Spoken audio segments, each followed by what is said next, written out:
Kawo Osondu n'ọnụ cavemen. Anihawo Ngangi Igbo radio show. Inanya na no phone gi mokwano na clock gi ga honi ha na ko 5 minutes past 1. Ị ga na-eche na-ajụ onwe gị mana dị m chọrọ ka na-ajụ onwe gị ajụjụ ahụ ma oge erube mana ka m kwugodi ya first. Keta awụ mụ na gị nwa nọ na-ege m ntị keta mụ na gị nọ na-ege m ntị mụ na gị nwa nọ na-ege m ntị ka m kwee ya ọzọ ka iwe ka wee baa gị na ntị na mụ na gị ga-eme ihe omume niile anyị nwere ime taa. Mma nọ na kitchen siwe ofe mma esi taa wụ ofe nsala gị nwa naanị isisi ya na-amịcha aka maka ihe gbasara gị gbasara m ka anyị na-eme ebe aha nke m ka wụkwa Nwaada Ego Okoro kunu na-akpọ ego bekee. Ihe anyị na-eme taa o doro gị anya ma o doo gị anya ọ na nke awụ nke izizi na-abịa na nzukọ ma ihe anyị na-eme ewu anale na Nganga Igbo radio show nke nọ na Hot 93.3 FM Lagos. Chetakwa na ihe niile anyị na-eme ebe a gbasara gị ya mere onwe ihe ị chọrọ ime dịka ị chọrọ iti mkpu ahịa gị ihe ọwụ na ị na-eme bute ya ebe a anyị na gị ga-akpa maka ya. Ka anyị na-ese eme anali ụbọchị niile ịmagonu nga gbata obere egwu chi ya azụ ma bịa gwazie gị ihe niile nọ n'ọkụ na-ekpo kiti. Ị ga na-ajụ ka ebe Maazị Ịchere Maazị ihe awụ oge ọka amụa na ọka na-adị amasị m ịchọkwa inye m ọka enye m ya na ube nna ata ya nwa ụka ọ na-aba m n'alụ so nsizie Maazị dododo isi na from n'anya sị na anwụ onye nke gị ngwanụ ị ya aga n'ụlọ gaa wetere m ọka ya mere gaa n'olu Maazị taa mana nke ahụ asị na ị gaa n'olu ya mgbe ọzọ mana kịta ị gaa ala olu Maazị ka anyị gbara obere egwu anyị chi azụ bịa gwa unu ihe nọ n'ọkụ na-ekpo Nganga Igbo daalụ Maazị Flavor n'egwu ahụ i nyere anyị kịta nwayọọ original ihe niile n'ụwa awụ nwayọọ ejighị ike eme ihe ọbụla ka m kwuru ejighị ike enwe ihe eji ike eme so ihe ọbụla ị chọrọ ime jiri nwayọọ na-eme ya ọ ka wụkwa Nganga Igbo anihe awa nale ngwanụ ka anyị mee ya ngwa maka oge awụọ ya anyị ihe niile anyị ga na-emewu ngwa ka anyị ga na-eme ya nke taa n'ihe nọ n'ọkụ na-ekpo kiti 2023 na anyị nso 2023 na anyị nso in fact ọ na-akụda aka na ụzọ anyị na-asị ngwago ododo mepere m ụzọ ka m bata ka ihe mere m ji na-asị gị na 2023 na anyị nso maka anyị niile ma nọ 2023 ahụ ka anyị ga-eme ihe niile gbasa ọchịchịrị obodo anyị nke a na-akpọ election site na nke ahụ ka ofu n'ime ndị okenye nọ n'ala Hausa pụtara aha ya awụ Alhaji Tanko Yakasai ọ sị ndị Igbo niile gee m ntị n'olu ndị Igbo ọ ga-adị ka mgbe a na-asị ka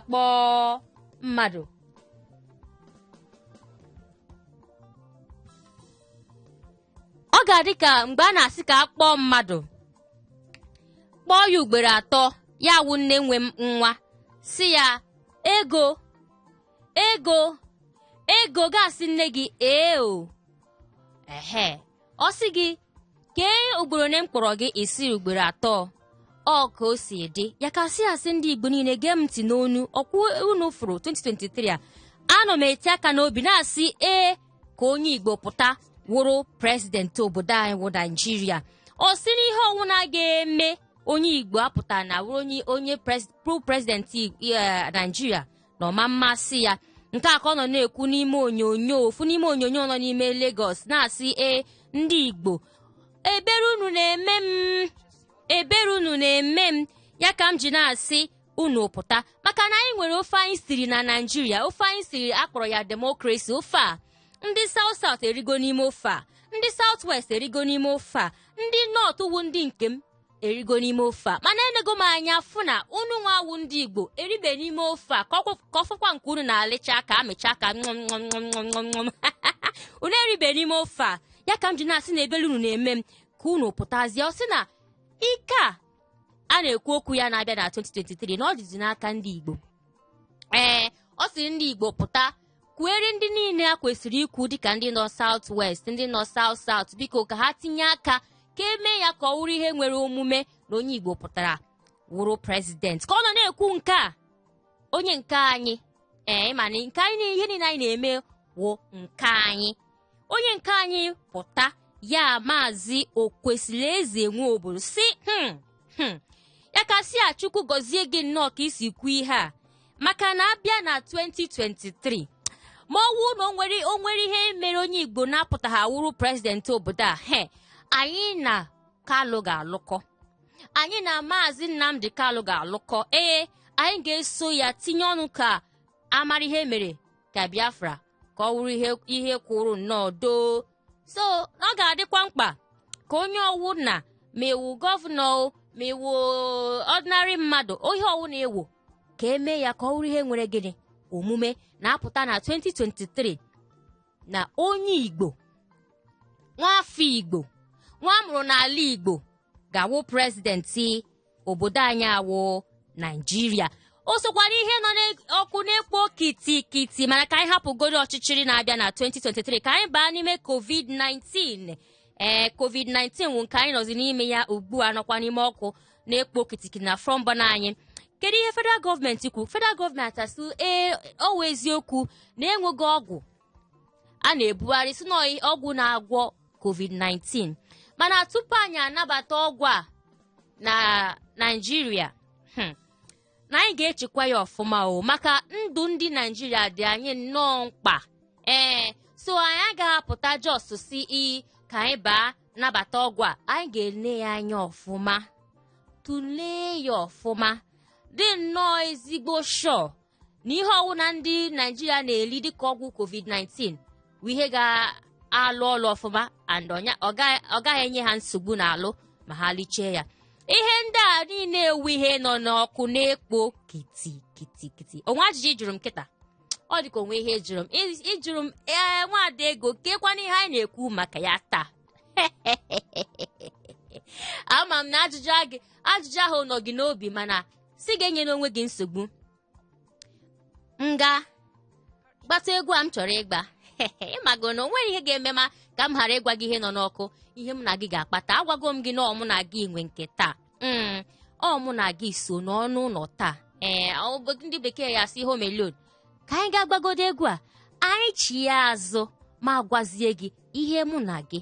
ga-atụle taa ejena ofu ebe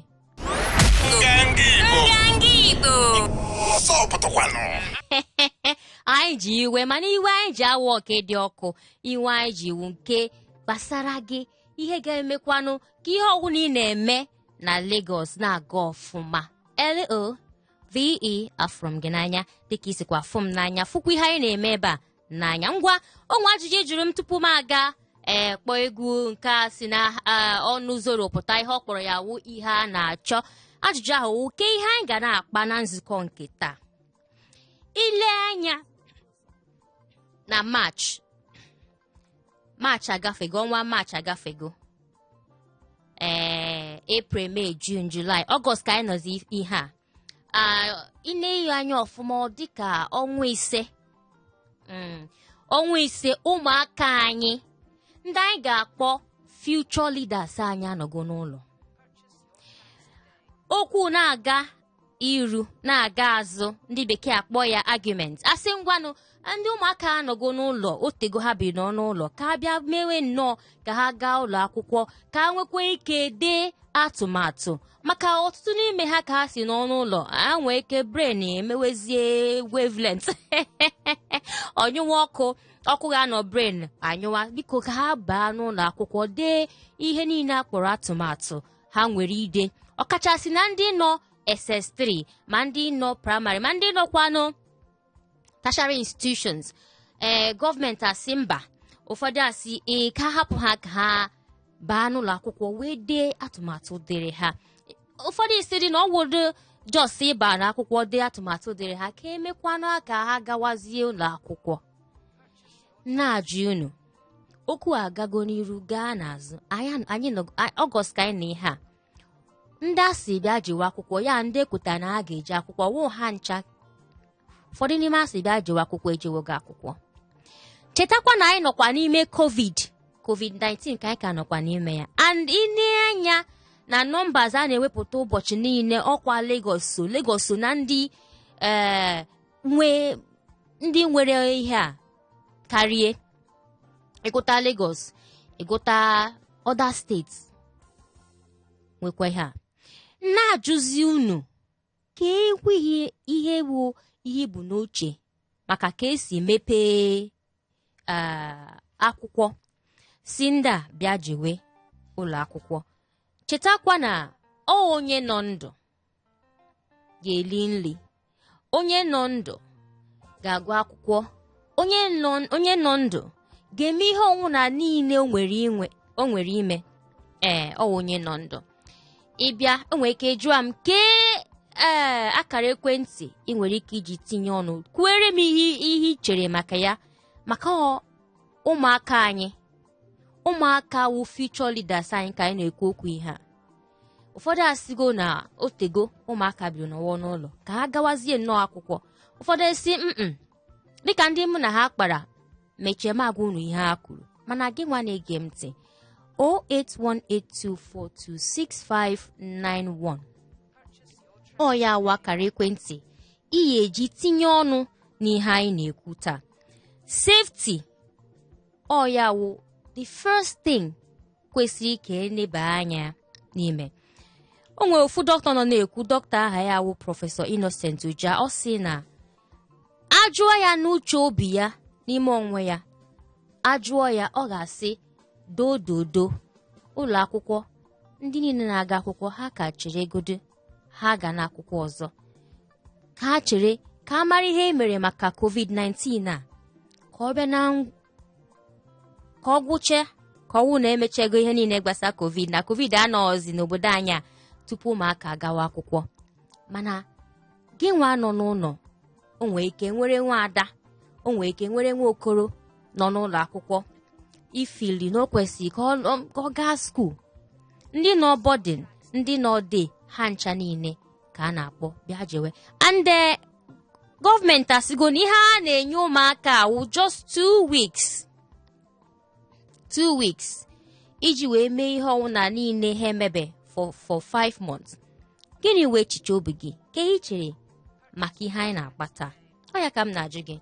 Ị ga-akpọ m na 08182426591. Mma aga gbata obere ogwu nchi ezi azụ anyị kwuwekwe mbidowe nụwa ihe ị chọrọ ikwu maka ya. Ejeno Elivia na-abịa. Nganga Igbo. Nọ Nganga Igbo bụ ihe ị na-ege ntị. Ebe a ka ego gị nọ, ebe a ka ị kwesịrị itinye ọnụ, ebe a ka ị kwesịrị ime ihe ọwụna niile ị chọrọ ime maka ihe awụ ihe anyị na-emere onwe anyị. Ọ gbasa gị gbasa m. Ka ihe a na-ekwu okwu ya taa ọ ihe gbasa covid-19 na ka ndị federal gọọmenti na Lagos steeti si kwete ka ụmụaka anyị gawa akwụkwọ gadewe nnọọ ude na-ewu ule maka WAEC. Anyị na-ajụ gị ka ị chere maka ya. Iche nọ ihe ziri ezi ka iche nọ ihe kwesị ka elekwa ya anya ọzọ. Asịgo m gị na ọmụ na gị nwa na-ege m ntị ihe a, mụ na gị ga-anọ tupe ihe a lee ya anya ọfụma. Ekwe ma ị chọọ isi ofe chọọ itinye azụ n'ime ya, ị ga-atụpe n'azụ ahụ lee ya anya ọfụma ka ị maa ma onwe ihe dị ka ikpuru nọ n'ime ya bifo ga-etinye ya n'ime ofe. Ị ga-asacha ya ọfụma, sacha ya nnọọ. Ka anyị sachaa nke a maka ọ gbasa ụmụaka anyị. Ụfọdụ apụta gosi na ụmụaka adịgo ike agwụgwọ ụmụaka ịnọ n'ụlọ. 08182426591 ka wụkwa nọmba ị ga-eji kpọọ m. Ọ ya wa akara ekwentị ya akpọ tinye ọnụ n'ihe anyị na-ekwu. Ma ọ wụ na inweghọ nwa, ma inwe ama m na inwe nwa inwe nwa na inwe nwa ka anyị na onye amara onye na-ebe a ehihie ọma nwoke ọma nwaanyị ọma na-akpọ anyị ka ebe isi akpọ na aha gị hello okay nwoke ọma ka ihe aha gị ngwa Godwin ka ihe chere maka ihe anyị na-ekwu taa ka ụmụaka anyị si baa akwụkwọ ide inune within 2 weeks iche na ihe ziri ezi or not na nwere ikwu gọọmenti anyị hapụsite ịghọrọ ya na nke ahụ rụrụ ya ezu hapụ ụmụaka ka ha jee skuul hapụ ụmụaka ka ha jee akwụkwọ hapụ ụmụaka ka ha jee akwụkwọ na coronavirus adọrọ na Naịjirịa ewo ihe a wee bụ m n'uche gị ọkwa ya ị na-achị ọchị ihe gị point ngwa ka ihe meji si na coronavirus anọ Naịjirịa maka mụnwa mana ọ nọ Naịjirịa ngwa njiọma nọ nọọ na onwebe onye mfụrụ ogwu oke onwebe onye ifo onwebekwana onye mfụkwa na ọ na-ahịa okay and secondly mgbe e mere burial Abakari narị nne anọ m n'ihi na-ekwu ọfụma o nwere ihe ọbụla dịka social distance n'ebe a okay vidio onye ka dị na YouTube okay so hapụsịzie iri anyị ọrụ okay ngwanụ mana iche maka ihe anyị na-ekwu iche nọ ka hapụ ha ka a gawa akwụkwọ abi agaba akwụkwọ ha họrọzi na anyị ngwanụ daalụ nwoke ọma ndewo nne uche onye ọwụ na-adịghị ya njọ maazị Kpọmsi ka hapụ ụmụaka ka ha gawa akwụkwọ n'echiche onwe ya ajụọ ya na ọ ya asị na onwe ihe dịka COVID-19 na Lagos mana gị nwa na-ege m ntị ka ihe chere ikwere na eziokwu ka ị jụrụ ọ ihe anyị na-ekwu mana nke kachasị mkpawụ na COVID a na-asị na ọ na-egbu ndị mmadụ anọ n'ime na ọ na-egbu ndị mmadụ asị ka ụmụaka anyị bịa gawa akwụkwọ maka ide ule 08182426591 iche na ihe ziri ezi ka ị jụrụ ajụ ọhịa m na-ajụ gị taa ka anyị bịakwanụ n'anya n'ime schools ọkwara akwụkwọ nọ na ụlọ akwụkwọ nọ na Lagos anyị ma na enwere private ma a na-enwere public isi ka elegodo anya ndị nwe ụlọ akwụkwọ ndị a ụfọdụ n'ime ha ọkwa ọlụ ha ka ha na-alụ onwe onye m na ya nọ na-akpa nkata onye awụ ofu n'ime ndị nkụzi nọ na Lagos a ka obi ọ na-asị m na otego anọ dịka agụwago ndị teachers nọ dịka agụwago ndị teachers na ọ ya dị mma na ọ ya amasị ya nwa ka skuul mepee ka ụmụaka gawa skuul maka ihe ọ na-alụ so akala ka onye ọwụna dị iche ihe onye ọwụna na-alụ dị iche mana nke ụmụaka wụ future leaders anya chetakwa na immunity ha dị osighi ike ka nke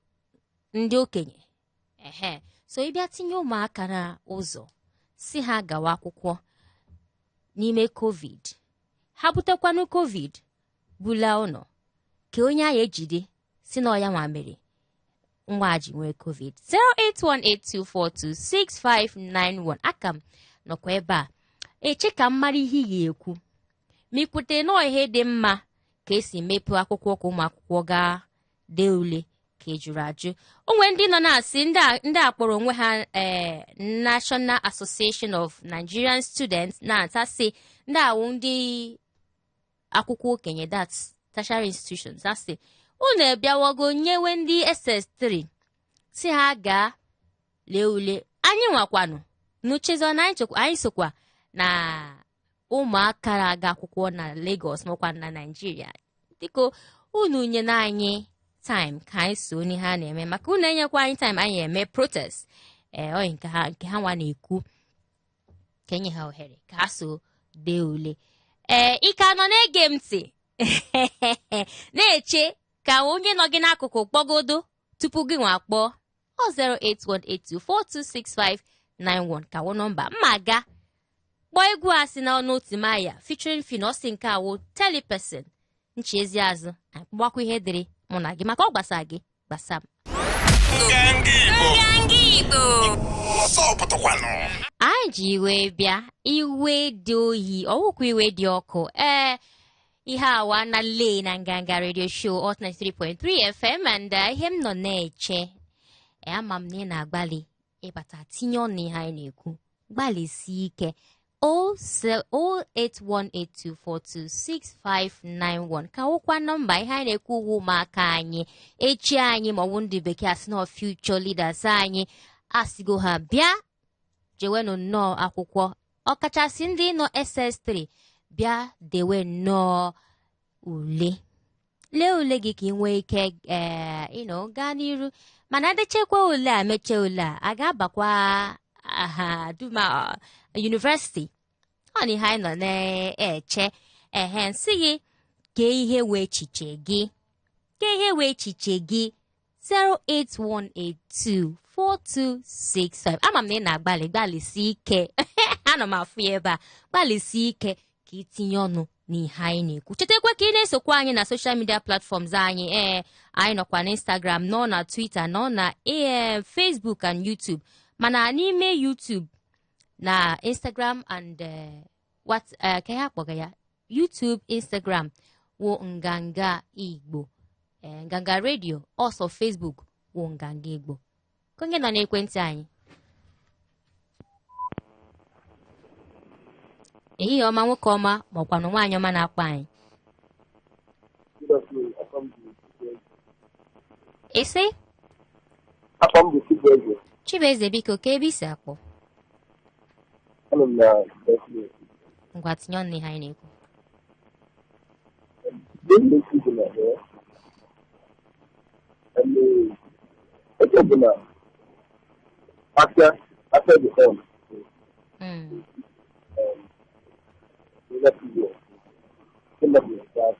ụmụazị anụ a na-ekwu oge afọ ihe na-akparị na eje afịa na-akwụgharị na-enwe kọntaktị ụmụazị ga-aka ndị okenye ndị ọzọ kedu ihe gbochiri anyị ịdị n'ote esi na ụmụazị anachi ihe mgbe gbochiri anyị ọ dị ise na mmadụ confuse mana njụọ gị ya sị na COVID dị ka ọ dị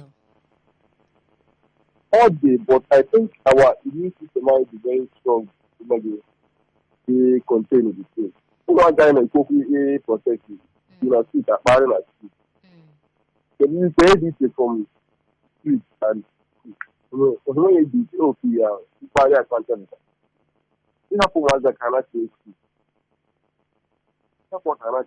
Apụ aka na chi school ya wu ihe gị nwachiri maka ya kwa ya? Yes, but how about on street? All hard in a street, you are able to so they are not protected, you don't know the one. Because you have to work around it. Dalo chim gozie again, no. Oh? All right. Okay. O si ka hapụ ụmụaka ka ha laghachi school. Ịma, azụmahịa ka m nwa bịara ebe a. Anụma kwụrịrị ụgwọ dịrị m ịkwụ. Ma m mere ahịa m. Ka m garịa ahịa. Chọkwa ịkpọ m chetakwa na 08182426591 mana ka m rigodo ahịa nchi ya azụ anyị akpọwazie nke dịrị mụ na gị ma ịma ha na ịbatago n'ihe anyị na-ekwu ọkakwa 08182426591 ka ihe anyị na-ekwu maka ya ihe anyị na-ekwu maka ya wụ na ụmụaka asịgo ha ngwa bịa dododo gaa n'ụlọ akwụkwọ ga dee edemede dịrị unu maka WAEC asịgo ngwanụ hello onye nọ n'ekwentị anyị hello mgbe ịbata ga-agbalị ekwu okwu maka ka ị na-achọkwa ịbata ka onye ọzọ na-achọkwa ịbata so onye gị ohere gị ịbata gị ekwukwe n'okwu so that ka ọ na-aga n'ihu biko si ebe redio gị nọ pụọ hello hello ehihie ọma nwaanyị ọma nwaada mara mma ka ewolọlọ ehihie ọma nne ewolọlọ ka enwe nwaada bụ Uju nwa Nebo okay ka ebe isi akpọ from Lagos ngwa tinye ọnụ ihe anyị na-ekwu ụzọ Fagba nsogbu adịrọ ka ihe iche maka ihe m na-ekwu gbasara okwu ụmụaka ibido akwụkwọ a ga-ahapụ ha ka ha bido akwụkwọ maka na ịjụọ m n'uche nke m enweghị ihe dị ka COVID a na Naịjirịa. Ọ dị mana ọ dị n'obodo bekee. Ọ dị mana ọ dịghọ na Naịjirịa COVID adịrọ. Ya wee ebumnuche nke onwe gị ka ahapụ maka aka ha ga ngwa nsogbu adịrọ nwaanyị ọma. Chimgozie gị. Okay. Wow. Ka chi na-efo ka mmadụ na-amata ihe. Mụnwache na COVID dị. Mana ndị kpọgoro m akpasigo nwada ego bekee dododo chebe akọrọ gị ihe na-eme gị nwa na-ege m ntị ka Ịchere ụmụaka anyị asịgo ha bịa gawa akwụkwọ ka ide ule gị ọkachasị ndị nọ SS3 ọ nwekwa ndị ọzọ na-asị na ha wụ atnọ Tech 3 the Technical College asị ka ha bịa ka ha dịwa akwụkwọ mana ndị nọkwa mahadum university people na-asị ha federal government na-echepụzi anyị echepụ ụmụ maasị kpọburu m sị na anyị na-agacha ahịa ndị mmadụ na-abacha moto abịasịzie ka hapụ ka ụmụaka ghara ịgụ akwụkwọ biko ka hapụgodo ụmụaka ka ha gaa akwụkwọ ga-adịrị ule ha nọ n'ime school. 08182426591 ị na-akpọ ma ama m gbalịa ka ị na-akpọkwa maka ọ ga-adị mma ka itinye ọnụ n'ihe anyị na-ekwu maka gịnị ihe niile anyị na-eme ebe a wee ihe gbasa gị gbasa ụmụaka anyị. Onye ndị ịkpọ hello okay ọwọ kwụsịkwa m. Hello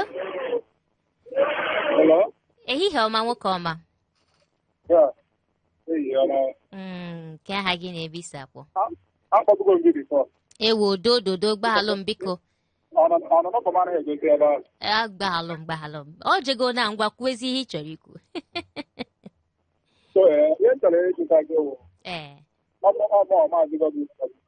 Ị chọrọ ịjụ m ajụjụ? Okay ngwa onwe ihe ọzọ ị chọrọ ikwu maazị? Biko kemgbe oge ndị Igbo na-aji ebido? Oge ndị Igbo ọ ihe anyị na-eme ọ ji 1 o'clock 1 to 2 ụbọchị Tuesdays na Thursdays niile Saturdays kwa 1 to 2. Okay, Saturday 1 to 2. Ihe just Tuesdays, Thursdays and Saturdays. Oge anaghị change all 1 to 2. Tuesdays, Thursdays, Saturdays 1 to 2. Okay. Mma na-ele anya gị. Biko ọ ga-amasị m ma ọ bụrụ na unu ga-echenjigo tọpik unu na-etiri taa because ihe gbasara COVID-19 na-ewe m iwe. Maazị dododo onwe ihe ọzọ m chọrọ ka ị ma gị nwa ma ndị ọzọ na-egekwa anyị ntị anala ewu ihe anyị kpọrọ ya wụ WhatsApp so onwe ihe ọzọ na-akpa gị maka ihe ha ji dosi ihe awụ maka ndị Igbo nọ na mpaghara Lagos onwe ihe ọzọ na-akpa gị na-eme n'ebe ị nọ gwa anyị ọ ya ma anyị ji nọ ebe a gwa anyị ihe na-eme ebe ị nọ ka anyị gị na anyị kpakwa maka ya so gbalịa ekwere anyị sokwa anyị na Facebook ma other platforms nganga Igbo nganga redio daalụ nwoke ọma.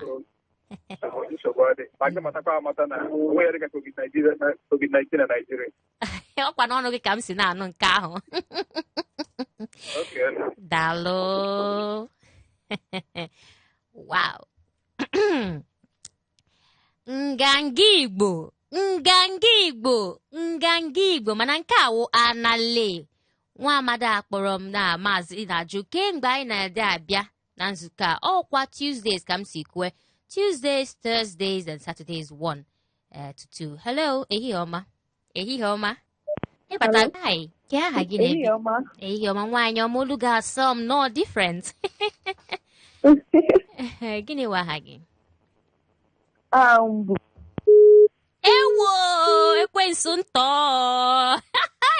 Mbanụ nke ama mme n'elu nwaanyị a na-ada ụta ka mbanụ 08182426591 ọ ya ka wụ nọmba. Biko gbalịa ka ịkpọkwa anyị ọzọ nwaanyị ọma o ihe anyị ka na-ekwukwa awụ maka COVID ka m ga-agbarụta egwu nke awụ Augment. When I come back, anyị kwukwa ihe dịrị anyị. Yeah, we love the life we live in. Anyị chavụrụ onwe anyị n'anya, ndụ anyị dị anyị nsọ. Ya mere ka anyị chisi ka anyị kwue maka COVID a na ụmụaka anyị si aga akwụkwọ. Edekwa ule dịrị ha ide WAEC dị ihe ndị ọzọ niile. Ebe a ka m masị unu dododo onye ọbụla gbalịrị ịbata n'ime ihe anyị na-ekwu taa. Ka chi m gọzie gị nnọọ ka isi nọnyere anyị. Chetakwa n'ọwụ